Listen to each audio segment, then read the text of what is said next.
У меня бывает фляжка свистит чуть-чуть, у меня с головой проблемы. Это после ранения? Это после ранения, а все остальное я доконал наркотиками, так что да. Так, фото для мамы. Так, давайте.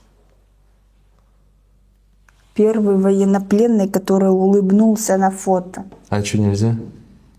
Не хотят никто. Да, почему нет-то? Я бы у ЗСУшника бы фотку забрал, где стою, он такой, пойдемте, типа, сфоткаемся с ним.